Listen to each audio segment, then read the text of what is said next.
Shocking UFO encounters are happening again and again in mysterious locations across our planet, pushing us into a new and exciting age of discovery. These inexplicable lights, people are terrified. UFOs chasing them down the road, hovering over their homes. There are quite a few hotspots around the world. Objects that are seen again and again. Bone-chilling events that can't be denied. A beam of light came out of that object and shot out. No one could give any good explanation. There does seem to be a wide variety of paranormal events that occur in one area. That was really a life changer. Why do they keep coming back? He had some very high sounds inside his head. The UFO occupants are very interested in us, in humans. Mysterious hotspots where UFO sightings are increasing. We all went,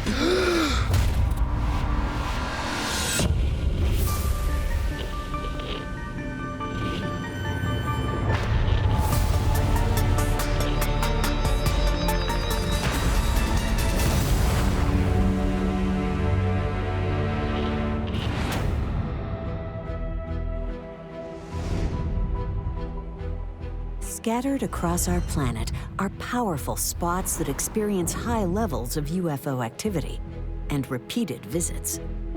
Within UFO discourse, there is a belief that these objects, whatever they are, tend to circle around specific locations. We refer to these places as hotspots. From an island off the coast of California to ancient English fields to a remote valley in Norway, something about these places seems to attract mysterious visitors. The fact that they are coming out in the open on a somewhat regular basis shows that they are willing to expose themselves for some sort of reason that has to be very important. That reason could be terrifying. We have a tendency to think that anything that's extraterrestrial is more advanced, better. Well, it's not always the case. How do we protect ourselves when they keep coming back and we don't know what they want? This can't be an easy thing to live in a hot spot. Some people who have moved into UFO hotspots regret it. They find these encounters scary, traumatic. Do otherworldly UFO visitors really have favorite landing spots on our planet? Only now are we really starting to put some real attention and effort towards explaining what's going on here. Have they chosen specific locations for permanent settlement? Disturbing questions need answers. This affects people on multiple levels. Emotionally, mentally, and even physically in some cases. Case in point, Jonathan Charles Fox. my whole life, I've been a camping aficionado. But after a camping trip to Catalina Island, Jonathan and his friends would never be the same. I found this fantastic camping spot right in the middle of the island. It's really remote. I said to the gang, oh, this would be a really good landing spot for a flying saucer. And those words eventually came back to haunt me. Catalina Island is located off the coast of California, and for many, many years, inexplicable craft have been seen above the island as well as in the waters around it. I was in Los Angeles. I was a young actor. All of my friends at that time were actors, writers, directors. And the reason we became so fond of Catalina Island was the idea that you could just get away from the hubbub. Many of these hotspots are sort of rural areas right outside of large city centers. So we started doing these 3-day trips where we would have a theme party. And in 1982, E.T. had just debuted. So I decided to make the theme E.T. Phone Home. And I called everybody involved and said, we're gonna have an outer space party.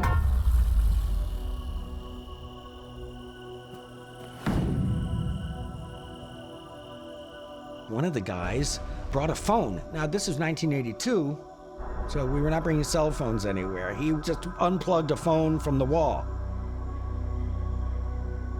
We were all blinking and running around going, phone home, E.T. phone home, and that's when things started to change.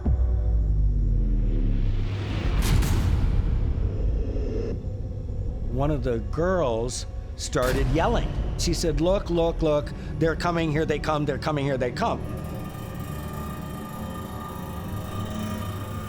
She was like, look, look, UFOs! We all looked, and there was some sort of bright, bright light in the sky.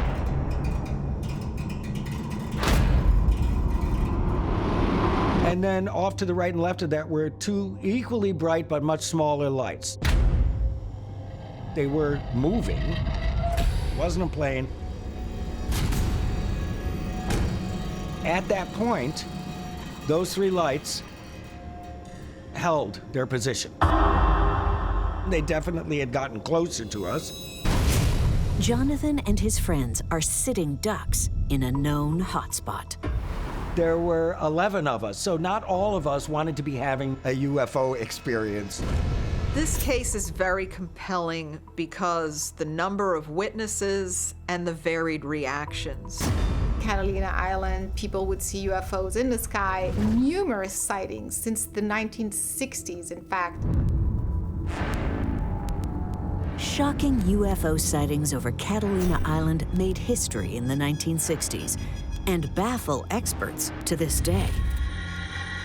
There is an object which does not seem to have any wings or normal means of propulsion. This was under powered intelligent control. At very low altitude, right over Catalina Island. It could hover, it could move very quickly. It had no conventional characteristics to it. Whatever this object was, it has never been identified. And it was seen over the same campground where Jonathan and his friends witnessed a mysterious light suspended in the sky. Enough time had passed that we had spent time looking at it, trying to figure out what it was. Now we're an hour in, those lights are still there. This went on and on and on and really traumatized some of the people there.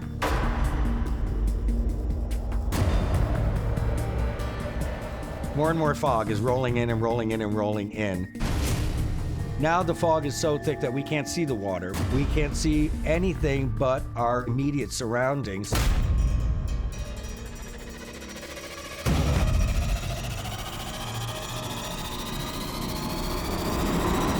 Right after that, it got very, very, very, very cold. In fact, we were shivering. And we were whispering, what do you think this is? At that moment, a beam of light came out of that middle bright, bright object and shot out to the little smaller bright object. We were like, oh my God. What's going on? Did you see that? And we didn't even have time to process that when a little beam of light came out of the little one and went back to the bigger one. The strange and dramatic UFO sighting stuns Jonathan and his friends.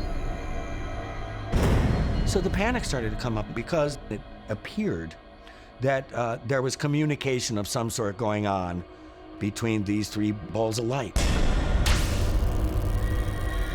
And the guy grabbed that phone he had brought from home. He pointed it at these three lights and said, phone home, phone home, phone home.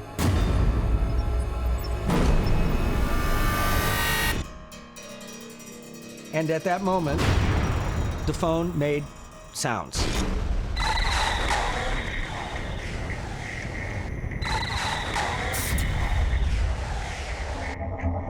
We all heard it. Not all of us wanted it to be happening. but all of us knew we were all seeing the same thing.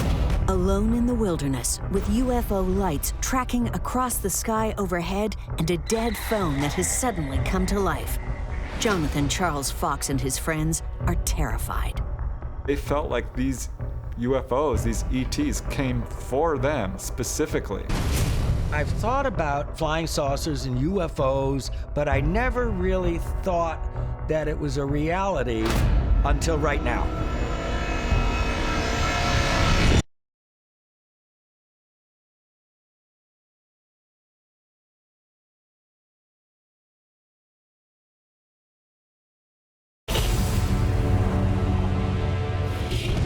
The UFOs keep coming back.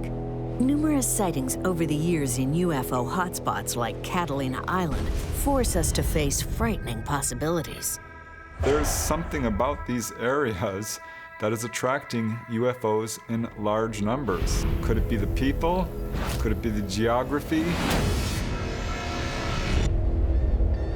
The most charged areas seem to be remote areas.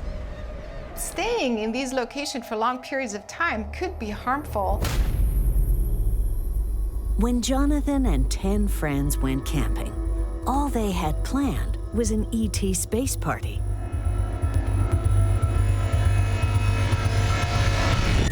Unaware that they were at ground zero of a UFO hotspot. There were people yelping and pointing, saying, look, look, look, look. We could see all 3 lights coming at us. This ice-cold fog rolls in, inexplicable lights, people are terrified. It hadn't gone away. We had spent quite a bit of time trying to figure out what was happening. If you have a 5-second sighting, it can change your life. These people endured this sighting for 2 solid hours. It's almost unheard of. As is a dead phone, inexplicably coming to life. Did you hear that? We all heard it. There was no power to this phone, and all of a sudden it started beeping. So at this point, they knew they were being observed. And the unidentified flying craft with an unknown purpose isn't finished. Out of this middle light, something fell out of it. We all went, There are many cases where an object drops out or is expelled from a main craft, almost like a scout ship. and then instead of falling to the ground, it kind of floated up in the air. If these craft are there to study these people, it might release a scout ship to go out and do further study. But what are their true intentions? And what defense do we possibly have? UFOs and the UFO occupants are very interested in us, in humans. They're explorers, they're scientists. And then it happened 2 more times. Little weird things fell out and then floated up in the air and came much, much closer to us. And that's when things get a little hairy. It's one thing to see a UFO. It's another to have UFOs come very close. The ground started to tremble and we heard a rumble. The mothership is coming to get us. I was convinced of it. They did not want to be pulled into this craft and become specimens or, victims in some alien zoo. Unexplainable objects and lights that return again and again to specific areas of our planet. For those that live in these places, their lives are forever altered. Around the world from Catalina Island, Monique Klinkenberg is captivated by mysterious symbols and shapes found carved into local farmers' fields. And what she discovers leaves more questions than answers. There's always something amazing and beautiful about a crop circle. They are works of art, but who is the creator? That's the big question. Crop circles are some sort of patterns that are pressed down into a variety of crops. England, and especially the county of Wiltshire, is the center of the worldwide crop circle phenomena. It's where the hotspots are, where crop circles appear. This hotspot would profoundly change Monique's life. I've always been in publishing with art. I was editor-in-chief of a fine art magazine. Driven to investigate and decipher the messages contained within these crop circles, Monique left her prestigious job to find answers. I was just thinking rationally with my background in art, how is that possible? I just wanted to know everything about it. And that's where my whole life changed. That change became a mission. I'm a full-time crop circle researcher. I also started Crop Circle Research and Information Center in Wiltshire. It's where scientists pool their expertise, witnesses share evidence, and Monique presents the incredible facts. Worldwide, there are now like 10,000 known, and 85% are found in Wiltshire. And the biggest mysteries leave unsettling possibilities. Who is creating these crop circles? Why? And how? Often farmers will go into their field in the morning and see something that was not there the night before and know that nobody had been on their land. We have many accounts that they saw the crop going down in a matter of minutes, even seconds, created by an invisible source. And the source does not seem to be human. The stalks of the wheat are not crushed like would happen if this was being done with boards or people stomping down their feet. The crop itself has been bent completely down to the ground and yet did not break. How is that even physically possible? It's as if the wheat is laying down. Some kind of energy must have been involved in the creation of the crop circle. If you come upon something that truly is inexplicable and obviously not man-made, how is that happening? What is causing it, and are they trying to tell us something? And why is this part of England the center of the crop circle phenomenon? The answer may lie in the region's history. Wiltshire is a very ancient landscape with stone circles made by our ancestors like centuries ago. Stonehenge is not far from where these crop circles are being formed. Stonehenge is a large stone circle structure built around 3000 BC, believed to be some sort of astronomical calendar, potentially a graveyard, as well as just a holy site for the people who lived in that area at that time. Stonehenge looks like a crop circle a little bit. It has sort of that same layout. And the skies above Stonehenge have a troubling history. UFO sightings have been going on in the Stonehenge area for generations. Why do crop circles appear, and could there be a connection with those ancient monuments? There's something very special about the area. It's like you're stepping in a whole other world. Determined to solve the mystery, Monique compiles startling testimony. We have like 300 plus eyewitnesses account. Often accompanied by UFO sightings. We hear of people referring to orbs of light passing through the area very, very quickly. Right after that, you see the crop circle forming. There seems to be an association or a relation between those orbs and the crop circles. You could have the large orbs, the really big ones. You could have the small ones. And then all of a sudden, it's gone. Many people think they are extraterrestrial.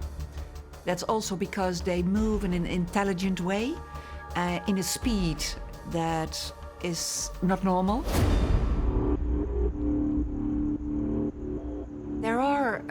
some people who are so scared when they see this ball of light. We just don't understand what it is exactly. But it shouldn't be ignored.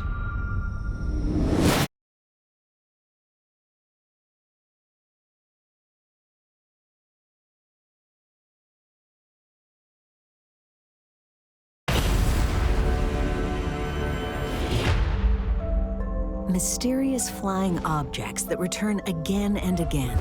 Massive symbols created by unseen forces in farmers' fields. UFO hotspots are perhaps the world's most unsettling places, where the unknown is glimpsed with startling frequency. A UFO hotspot is a defined geographical area which has a disproportionately large number of UFO encounters. They just seem to be intense areas of activity. County Wiltshire in the UK is the center of the worldwide crop circle phenomena. Around the millennium, it was normal to have 200, 300 a season. So far, their incredible intricacy, meaning, and purpose is beyond our comprehension. We do see some that have what look like an alien head. Could UFOs be sending down beams of energy, perhaps, to cause these crop circles? Wiltshire was also home to a frightening UFO encounter at the town of Warminster. Christmas night, 1964, several people in the town of Warminster woke up to the most atrocious sounds.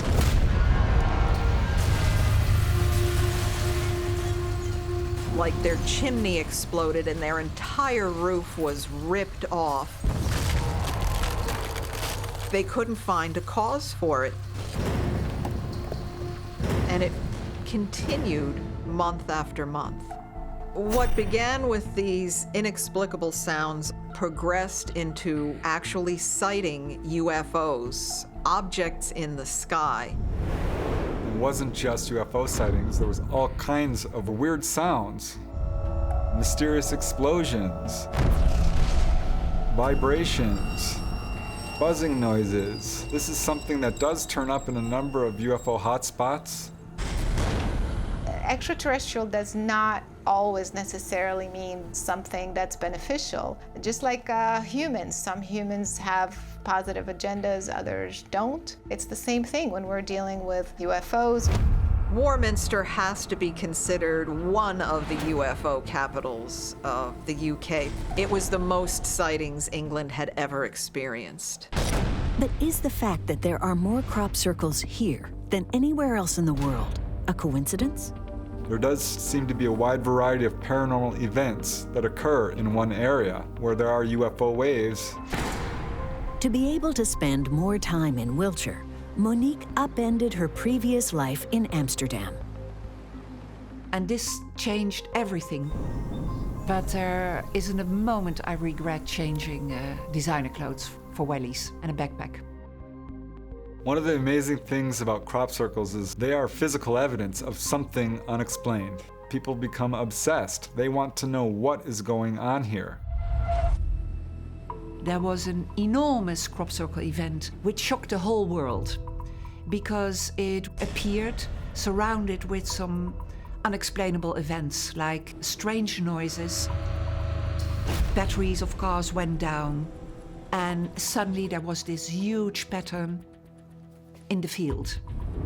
And we know for sure, I spoke to the farmer, there was nothing the night before. This farmer took a crew into the crop circle and the cameras just stopped when they went into it. Whose frightening machinery can control ours? Incredibly, it seems to happen through sound. Suddenly, this unexplained noise appeared. And the noise was so penetrating and so hard that the cameras were destroyed. What is this noise doing in the middle of the field?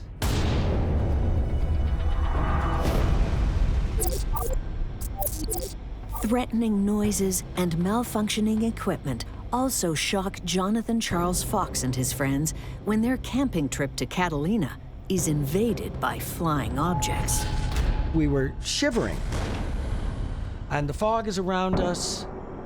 At this point, we realized that our batteries were not working in our flashlights.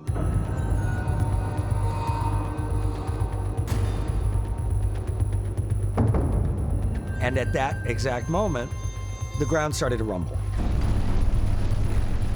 I'm obviously about to get on a spaceship and go away forever, like Roy Neary in Close Encounters of the Third Kind. And I remember getting very upset about my dog. Who's going to take care of the dog? Behind us, right over the horizon, came an aircraft. It was so low to the ground, I felt like we could reach up and touch it. It was definitely some kind of military aircraft.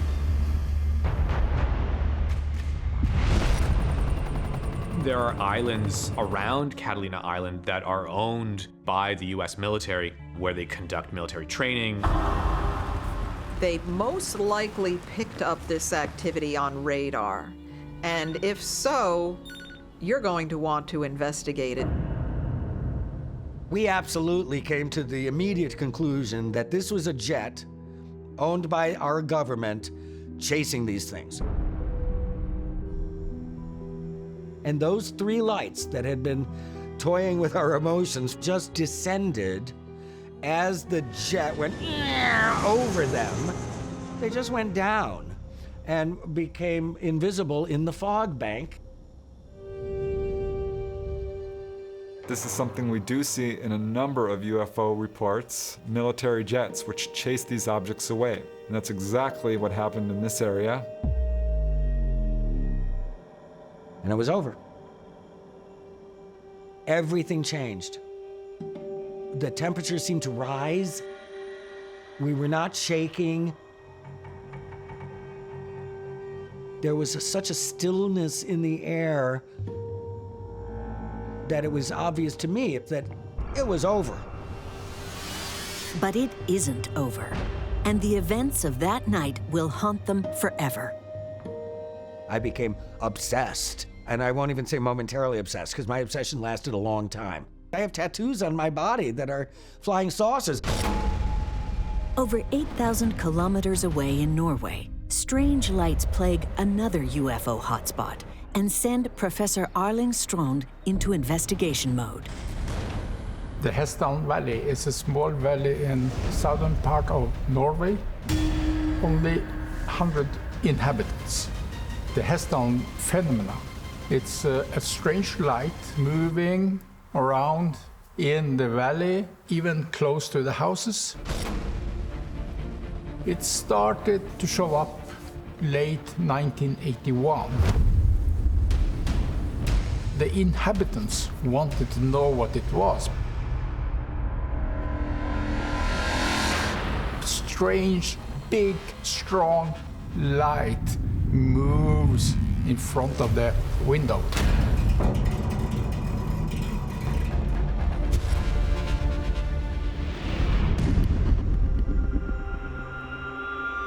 The Hesdalen lights come in a variety of shapes and sizes, orange to intense white to blue. They can last for the briefest flash to up to 2 hours. No one has any idea why they appear, where they come from, or where they go. What they do know is that they keep returning. Some weeks it happens so many times, up to 10 times a week. Many of the inhabitants had seen it. Some was a little bit afraid. Because they aren't simply lights. Some could be objects, flying 10 times faster than we can. We have measured the speed of 30,000 kilometers an hour, and it didn't make any sound. It's a light which no one can explain. It was impossible to get the impression of any purpose. everyone call it UFO. I think that is absolutely possible.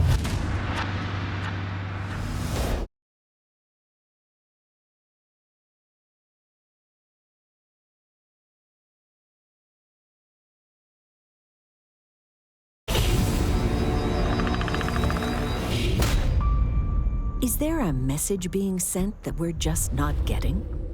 It's crucial that we decipher the mysteries of UFO hotspots. What do these visitors want? Why do they keep showing up at the same places? From Catalina Island in California, to England, to the Hessdalen Valley in Norway. Why Hessdalen is the hotspot? Why does it happen in Hessdalen? This is a small little valley. It's very sharply defined. It has a very long history of strange lights appearing. So what is going on here? When I went up to the Hessdalen Valley, I was very surprised. What could that be?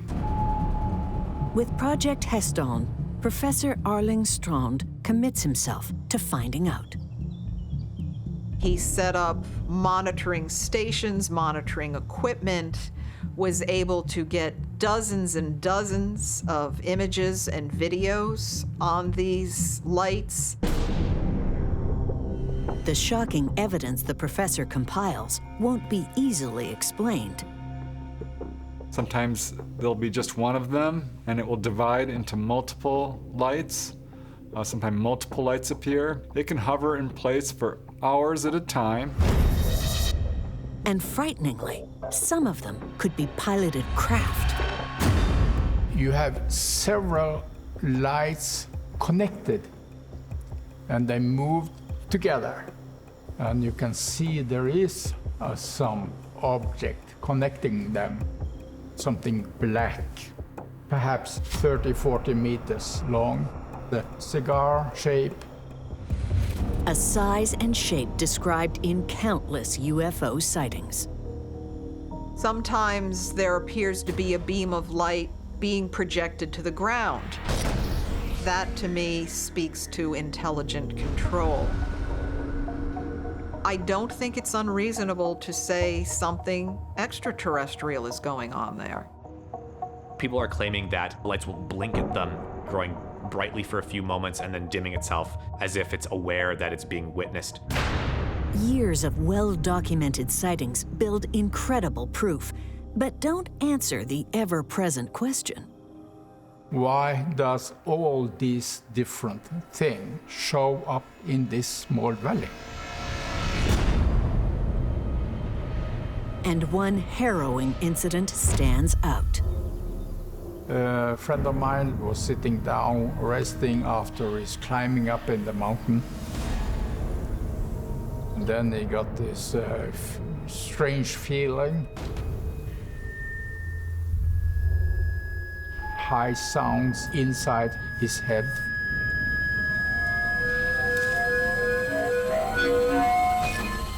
Then he see an object coming out from nowhere, from what he described as a portal in the sky.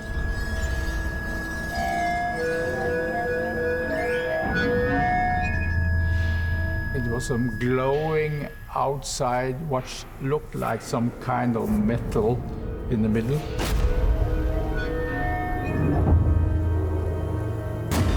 Then the phenomena was gone and his pressure feeling was gone. What was the portal? Is this remote valley a way station where alien craft come and go at will? Very charged energy points on the planet allow for extra-dimensional experiences.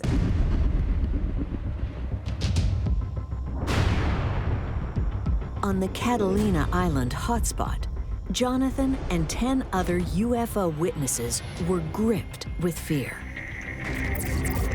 We thought we probably had seen something that came from a place beyond Earth.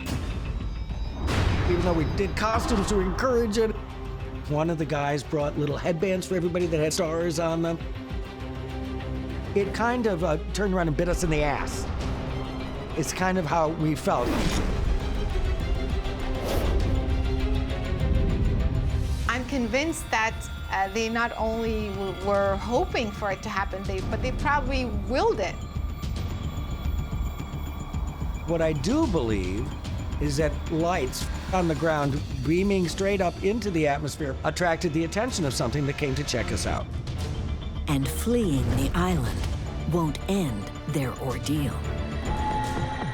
We allegedly went home and life went back to normal. It was anything but that. I had noticed that I was ejecting green material in the bathroom. And I said, why am I green, right? Why am I green? Confiding in one of the other campers, he finds he's not alone. That person said, so am I. And I said, I'm calling everybody. There were multiple sources saying, oh, that's really a weird question. And yes, me too. This physical issue, shared by the group of friends, only deepens the mystery, and it fills them with a profound sense of fear. What might happen next? Whatever effect these crafts have on our physical body, it is quite powerful because it seems to be taking over our entire nervous system. The fear kicks in. What if something happens to me?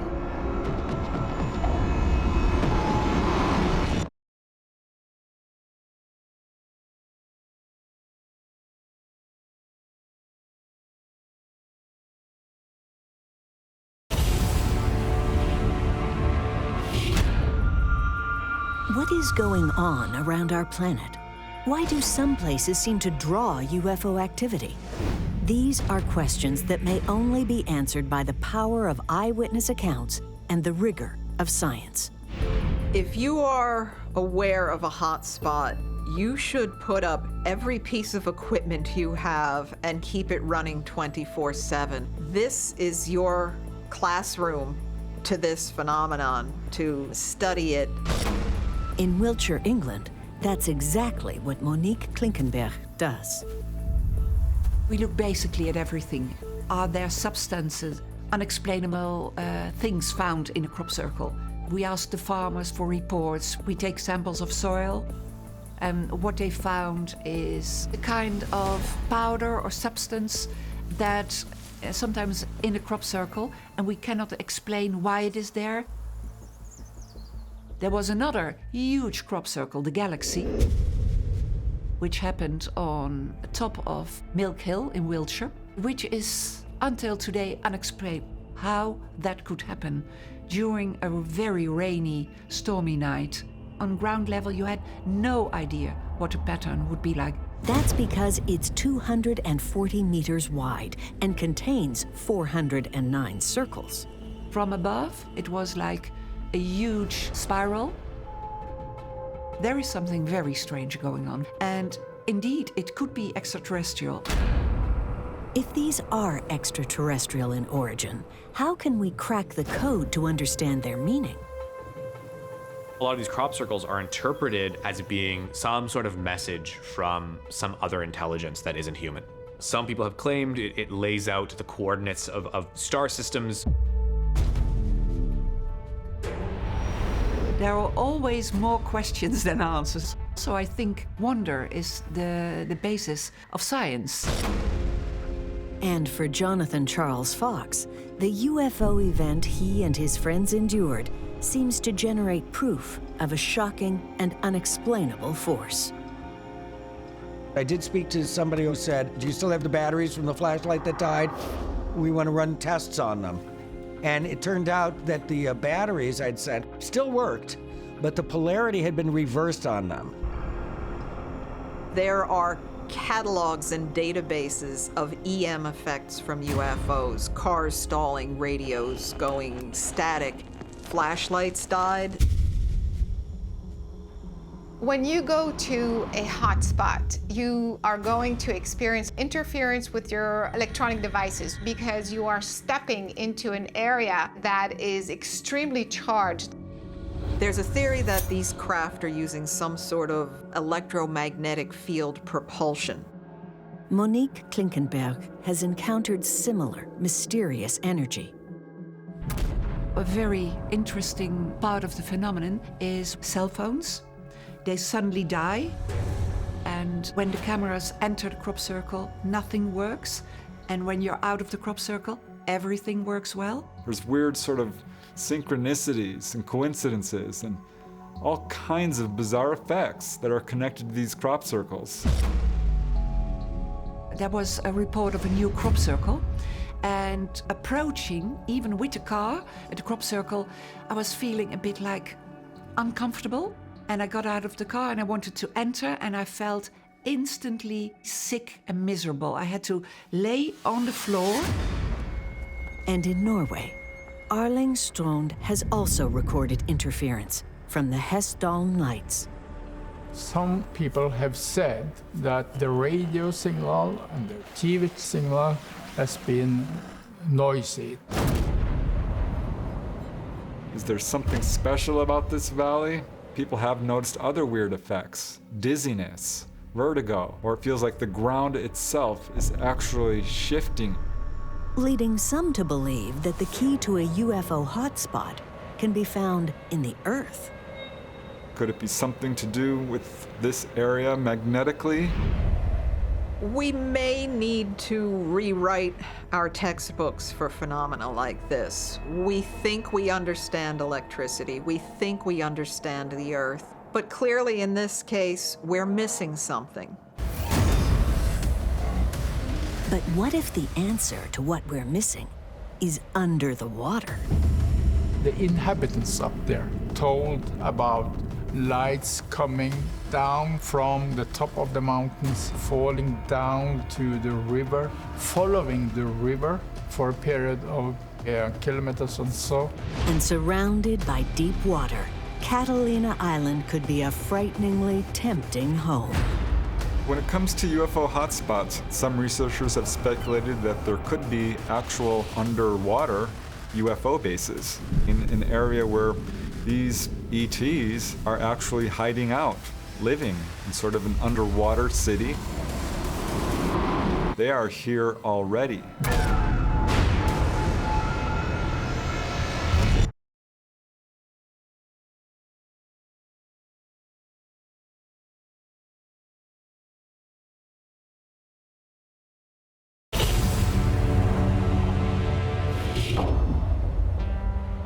UFO hotspots are incredible and spellbinding places on our planet, where wonder and danger are unleashed. The question really is, what is it about these areas that is drawing these unexplained events? For Catalina, it could be that there's an undersea UFO base with ETs and UFOs in large numbers hiding out in some deep underwater trench.